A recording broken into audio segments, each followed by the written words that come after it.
Bonjour, chers abonnés. Bienvenue sur la chaîne HOS, Histoire d'horreur en scooter.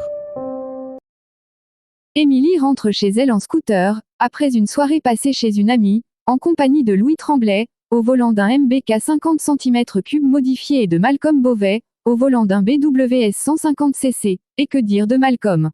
Il est toujours là pour faire de mauvais coups et être amusant. Son scooter modifié possède deux moteurs turbo modifiés, et peut taper les 215 km/h, pour une puissance de 220 HP, comment il s'y est pris? Ça, on n'en sait rien, mais il y est visiblement parvenu. Ayant une petite fringale, Émilie et les deux autres s'arrêtent à un dépanneur. Malcolm, lui, décide d'en profiter pour faire le plein. En faisant le plein, Malcolm charrie Émilie en lui disant que son scooter, contrairement au sien, prend pas 11 heures à recharger. Émilie lui fait un sourire forcé. Quelques instants plus tard, en sortant du dépanneur avec Louis, Émilie voit une voiture qui entre dans le parking en driftant et qui s'arrête à une pompe à essence. Une Porsche GT3 RS 2025 blanche et grise full configurée édition Ghostman, à plus de 745 000 $ et développant une puissance de 1800 HP. Au volant de la Porsche, Valéria Constantin, 14 ans. Une brunette aux longs cheveux et yeux gris pâle, arrogante, multimillionnaire, fascinée par la marque Porsche et célèbre dans leur école pour son goût du luxe, sa richesse et sa méchanceté gratuite. Elle gagne sa fortune en vendant des photos de ses pieds pour 800 $ et elle empoche 140 à 180 000 $ chaque jour. Elle est surtout la pire ennemie d'Émilie, qu'elle prend plaisir à humilier et rabaisser. Contrairement au GT3 Roupi Weissach Standard, l'aileron DRS de la Ghostman à Valéria est 70 cm plus large et 30 cm plus long. De ce fait, il peut encaisser 2,6 tonnes d'appui aérodynamique. Ce qui est extrêmement supérieur à une GT3 Roupi Standard. De plus, elle possède de gros diffuseurs d'air en carbone au niveau des pare-chocs avant et arrière, qui élargissent sa voiture de 80 cm supplémentaires. Ses pneus sport valent 70 000 $ le pneu, et sa plaque d'immatriculation, Dolly. Valéria descend, et Émilie soupire. Émilie, oh non, pas elle. Valéria, Émilie, ma belle suceuse de vagin. Comment vas-tu, ma belle? Émilie, tu fais quoi ici? Valéria, je suis venue faire le plein d'essence, mais vois-tu? Contrairement à toi et autres, pauvres, je ne fais pas le plein avec de l'électricité, mais bien avec du Shell V-Power Racing qui coûte 30 $ le litre, et comme ma voiture possède un réservoir de 280 litres, je te laisse imaginer ce que ça me coûte. Émilie lève les yeux au ciel dans un soupir d'exaspération, lorsque Valéria mentionne qu'elle compte prendre la route 2712, pour aller y faire de la vitesse. Émilie sent son estomac se nouer. La route 2712, rien qu'à l'entendre prononcer ce nom, un frisson glacé lui parcourt la nuque. On dit que les personnes qui ont emprunté cette route se sont mystérieusement évaporées, comme si la route les avait avalées. Elle s'étend sur plus de 36 km à travers la forêt, longeant la rivière grondante Magura. Certains disent que les jeunes en scooter j'y jettent, comme attirés par une force invisible. Des témoins affirment avoir entendu là des voix et des cris étouffés qui semblent provenir du Magura. Les balades en scooter sur cette route, censées être paisibles en apparence, cachent en réalité une sentence de mort déjà rédigée. Louis échange un regard inquiet avec elle, tandis que Malcolm éclate de rire. Malcolm, ah ouais, la route maudite. Parfait pour tester ma bécane turbo, non. Il donne un coup d'accélérateur. Le grondement du moteur déchire le silence de la nuit et de la station-service. Les employés du dépanneur se retournent, nerveux. T'es malade, dit Émilie. Personne va là-bas après minuit. Malcolm, justement, c'est l'heure parfaite pour battre des records. Valéria esquisse un sourire narquois, appuyé contre sa Porsche. Ses yeux gris brillent sous la lueur blafarde du lampadaire. Valéria, feu, vous avez vraiment peur d'un vieux conte pour enfants. Bande de fragiles aux bras cassés.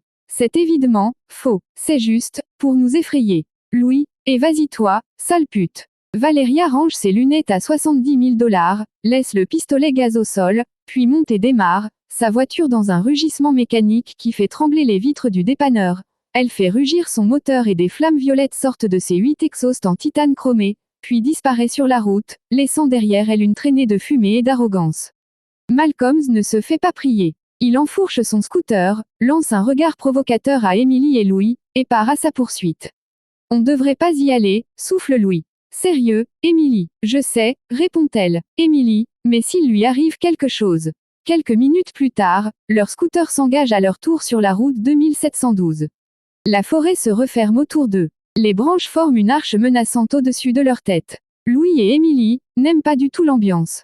Malcolm est loin sur la route sinueuse. Sur une longue ligne droite, Malcolm tape 217 km/h. Puis, au détour d'un virage, il distingue les phares de la Porsche à Valeria, stationnée au milieu de la route, portières grandes ouvertes et moteur grondant. Valeria, appelle Malcolm en regardant autour de lui. Silence. Seul le bruit de la rivière, plus proche, plus fort. Malcolm descend de son scooter et s'approche lentement. Le pare-brise est fissuré. À l'intérieur, la radio grésille, émettant un souffle saturé, avant qu'une voix déformée ne s'en échappe. Rauque, démoniaque, vous n'auriez pas dû venir ici. Beauvais recule brusquement et soudainement. Une silhouette sombre passe rapidement derrière la voiture, trop grande, trop rapide pour être un orignal ou une personne. Émilie et Louis arrivent et s'arrêtent. Émilie, Malcolm, elle est passée où? Valeria. Malcolm, je sais pas, j'ai sorti du virage et j'ai vu la voiture de Valeria qui était garée. Avant que quelqu'un ne puisse répondre, une alarme sonore venant du scooter d'Émilie résonne sans raison apparente. 2 points. La batterie est très faible. Attention, attention, la puissance du moteur électrique est limitée. Pour Louis, c'est la goutte de trop. Louis, il nous manquait plus que ça. Tabarnak, stupide scooter à batterie, pour les lesbiennes. Nous sommes coincés ici, maintenant. Sans eau, ni nourriture.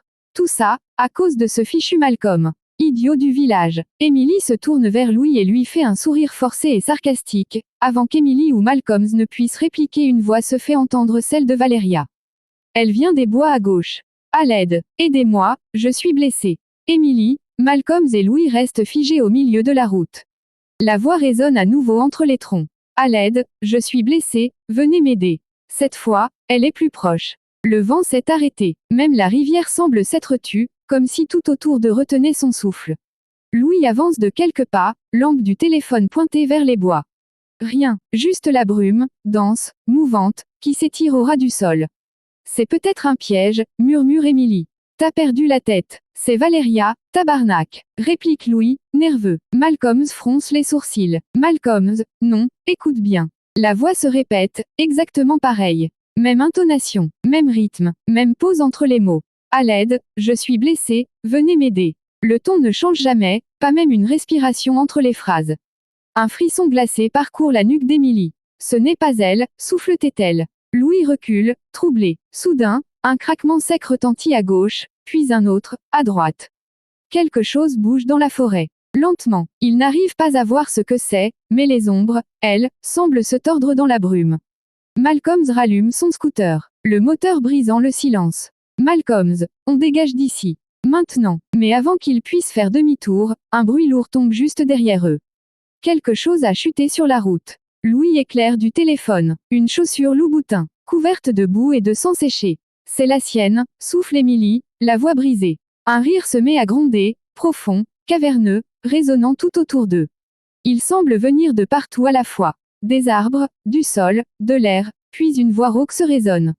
Vous n'auriez pas dû venir ici. La brume s'épaissit encore. Quelque chose approche, lentement, et quand Émilie lève les yeux, elle aperçoit entre les arbres, une silhouette. Grande, immobile, son visage, n'est pas humain. La silhouette reste immobile, figée entre 2 troncs. Un rayon de lune filtre à travers la brume, révélant ses contours, une forme humanoïde, déformée, comme si son corps avait été tordu dans tous les sens. Ses bras paraissent trop longs, son cou trop mince, et son visage, ou ce qu'il en reste, semble flou, tremblant, comme brouillé par une caméra défaillante. Émilie sent ses jambes faiblir. Émilie, qu'est-ce que c'est, que ce bordel? Personne ne répond, même le vent refuse de souffler. La silhouette incline lentement la tête. Puis un son sort de sa bouche. Pas un cri, pas un mot, un bruit d'enregistrement déformé. Et c'est la voix de Valeria, encore. À l'aide, venez m'aider. Mais cette fois, le ton est différent. Comme si la créature essayait d'apprendre à parler. Chaque syllabe semble arrachée dans un gargouillis, accompagné d'un claquement humide de mâchoire. Malcolm recule d'un pas. Émilie, montez sur vos scooters. Tout de suite, Louis et Malcolm obéissent sans discuter, leurs mains de tremblantes. Les moteurs de leurs scooters rugissent, couvrant à peine les bruits étranges qui viennent de la forêt et le rugissement du Magura. Émilie, elle, tourne la clé. Rien, un message rouge s'affiche. Plus grand que batterie épuisée, mise hors tension. Non, non, non, non, pas maintenant. Elle regarde autour d'elle, paniquée. À la 3e tentative de démarrage, le scooter s'allume et les 3 jeunes détalent. Leurs phares percent le brouillard qui s'épaissit de plus en plus, et les bruits des moteurs des deux garçons résonnent à travers la nuit. Soudainement, comme un craquement d'eau. Puis un autre, Malcolm jette un coup d'œil à son GPS. Malcolm, c'est impossible, on tourne en rond, Emily. On repasse au même endroit. Emily serre les dents. Son scooter tremble, la batterie faiblit, petit à petit. Emily continue de rouler. Il faut sortir d'ici. Mais autour d'eux, la forêt paraît se resserrer. Des voix chuchotent, de plus en plus proches. Elles semblent sortir des troncs, du vent, du sol lui-même. Vous ne pouvez pas fuir, restez avec nous, à l'aide. Je suis blessé, venez m'aider. Louis roule en tête, les yeux fous, son visage déformé par la panique. Son souffle est court, ses mains tremblent. Louis, va crever ici, on va crever ici. Son scooter dérape légèrement, mais il reprend la trajectoire. Le grondement de la rivière Magura se fait entendre au loin, puissant, et plus menaçant que des tambours de guerre. Emily tourne la tête et dans le regard de Louis, Emily voit une résolution froide. Louis, qu'est-ce que tu fous? Le virage. Louis ne bronche pas, et ne freine pas. Il ne tourne pas, passe tout droit et disparaît dans le vide. Son cri résonne pendant 15 secondes, avant d'être brutalement étouffé par le fracas de l'eau. Un grand silence s'abat. Seul le bruit du Magura, grondant et implacable, répond à leur stupeur. Louis, hurle Emily, sa voix se brisant dans la nuit. Mais il n'y a plus rien. Ni réponse, ni éclaboussure, juste le grondement régulier de l'eau et le souffle du vent qui serpente entre les arbres. Il s'est suicidé. Non, murmure Emily, secouant la tête. Non, c'est pas possible. Puis, un rire aigu, désincarné, résonne depuis les profondeurs du bois, étouffé par la brume. Un rire qui imite la voix de Louis. Vous avez voulu fuir, hein. Mais vous ne partirez jamais d'ici. Un éclair d'espoir la traverse. Elle appuie sur le bouton rouge. Mode sport activé. Le moteur hurle dans un sifflement électrique. Le scooter s'élance comme une flèche, avalant la route à une vitesse folle. 120, 145, 162 km/h. Le vent hurle dans ses oreilles, la brume se déchire en filaments derrière elle. Tiens bon, Malcolm, crie-t-elle en jetant un regard en arrière. Mais il ne répond pas. Plus de phare derrière, plus rien. Emily ralentit à peine, cherchant désespérément une trace. Malcolm, t'es où, Beauvais? Aucune réponse. Seulement le rugissement de la rivière Magura et le bourdonnement du moteur. La brume se referme sur la route comme un voile vivant. Elle serre les dents, refuse d'y croire. Il roulait juste là, à quelques mètres. Peut-être un virage manqué, peut-être qu'il s'est arrêté. Le scooter d'Emily continue à filer, et soudain, un panneau apparaît dans la brume. Rubans, 0,8 km, elle fixe la route, les larmes brouillant sa vision. Le scooter tremble sous la vitesse, mais elle ne ralentit pas. Le moteur crache toute sa puissance, Emily jette un œil stable à 64%. Derrière, un cri s'élève. Un cri humain, court, perçant. C'est la voix de Malcolm. Emily, reviens, je vais mal, viens m'aider.